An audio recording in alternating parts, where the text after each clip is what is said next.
Bismillahirrahmanirrahim. Assalamualaikum warahmatullahi wabarakatuh. Perkenalkan, nama saya Yulivera Indrayani. Saya mahasiswa PPL dari Universitas Wiralodra. Baik, di sini saya akan menjelaskan materi tentang teks negosiasi. Sebelumnya, pernahkah kamu melakukan negosiasi dengan gurumu agar menunda batas penyerahan tugas atau menunda ulangan?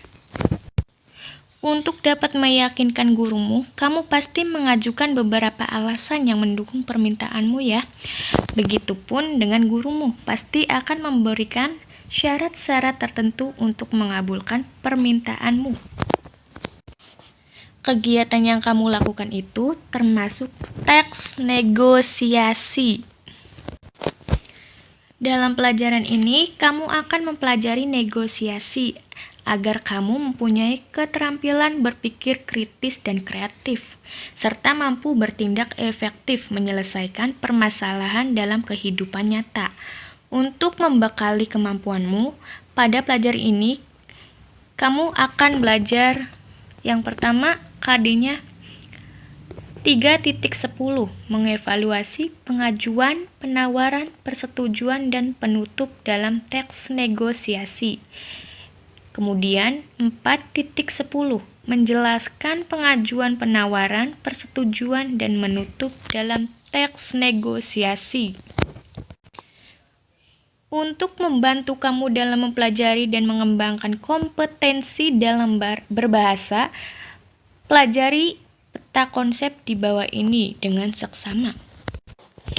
Tujuan indikatornya ada 3.10.1, merumuskan ciri teks negosiasi. Kemudian 3.10.2, menjelaskan cara menyampaikan pengajuan penawaran.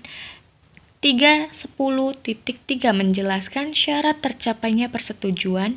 4.10.1, menganalisis faktor penentu keberhasilan. Kemudian 4.10.2, menggunakan alasan yang tepat untuk melakukan pengajuan. Kemudian 4.10.3, menjelaskan pola-pola penyajian dalam teks negosiasi. Apa itu teks negosiasi? Teks negosiasi adalah bentuk interaksi sosial yang berfungsi untuk mencari penyelesaian bersama di antara pihak-pihak yang mempunyai perbedaan kepentingan. Pada dasarnya, negosiasi ialah proses tawar-menawar dengan jalan berunding guna mencapai kesepakatan bersama antara satu pihak dengan pihak lainnya.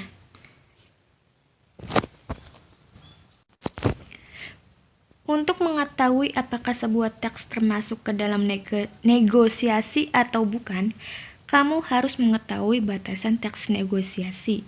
Dalam teks negosiasi, di sini ada ciri-ciri teks negosiasi.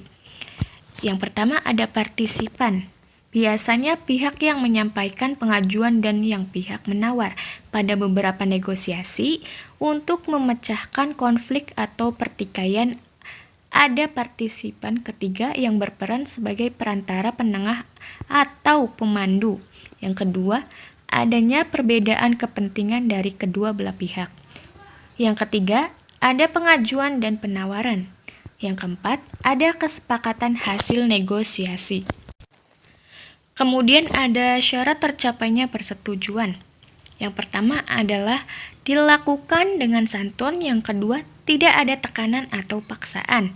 Yang ketiga, saling menguntungkan. Yang keempat, kesepakatan berpikir praktis bisa diterapkan. Contohnya, Ayah akan membeli HP untuk Rani. Asal apa ayah? Tanya Rani tak sabar. Asal Rani rajin belajar dan berjanji akan menggunakan HP itu untuk hal yang positif. Dari contoh ini, kita dapat mengetahui kesepakatan antara kedua belah pihak yang saling menguntungkan, tidak ada tekanan yang dilakukan secara santun. Dan dalam tujuan negosiasi adalah tercapainya kesepakatan antara pihak-pihak yang berbeda kepentingan.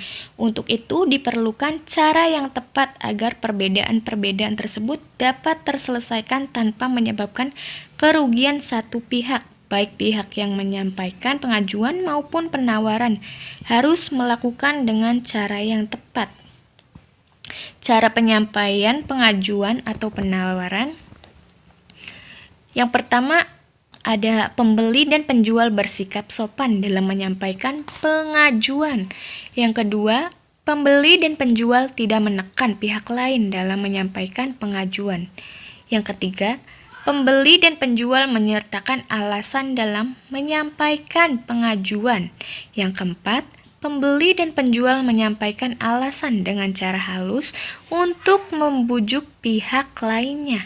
Contohnya, penjual, 30.000 saja Bu, murah.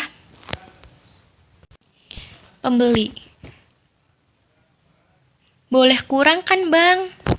Kemudian penjual, belum boleh Bu, barangnya bagus loh Bu. Ini bukan karbitan, ini matang dari pohon. Pembeli, iya Bang, tapi boleh kurang kan? Kan lagi musim, 20.000 saja ya.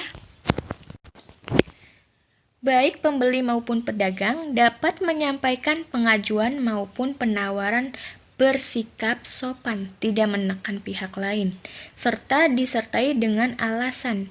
Dalam negosiasi, menyampaikan alasan merupakan cara halus untuk membujuk pihak lain. Kemudian, tujuan negosiasi ialah mengatasi atau menyesuaikan perbedaan untuk memperoleh sesuatu dari pihak lain atau yang tidak dapat dipaksakan. Kemudian negosiasi dilakukan untuk mencapai kesepakatan yang dapat diterima kedua belah pihak dalam melakukan transaksi atau menyelesaikan sengketa atau perselisihan pendapat. Kemudian ada sapaan tuturan. Yang dimaksud dengan sapaan tuturan itu tindakan saling memberi pesan dan merespon antara partisipan dalam kegiatan negosiasi.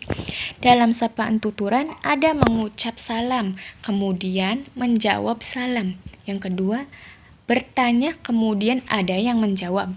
Yang ketiga, meminta tolong, kemudian ada memenuhi permintaan. Yang keempat, meminta, kemudian ada yang memenuhi permintaan. Yang kelima, menawarkan, kemudian ada menerima atau menolak tawaran. Yang terakhir, mengusulkan, kemudian ada yang menerima atau menolak usulan. Teks negosiasi dapat ditemukan dalam bentuk yang pertama ada dialog. Penyajian negosiasi dalam teks tersebut diwujudkan dalam bentuk dialog, menggunakan kalimat langsung. Contoh teks pertama tentang negosiasi pembeli dan pedagang buah. Dibandingkan dengan negosiasi Rani dan ayahnya dalam HP baru, teks ini disajikan dalam bentuk cerita pendek dengan pola penyajian gabungan antara bentuk narasi dan dialog. Kedua bentuk penyajian teks negosiasi tersebut merupakan wujud negosiasi lisan yang dituliskan. Namun, tahukah kamu bahwa selain itu ada juga bentuk negosiasi tulis, yaitu dalam surat penawaran dan pemesanan barang, dan surat lamaran pekerjaan termasuk teks negosiasi tulis. Sekian materi dari saya, silakan kalian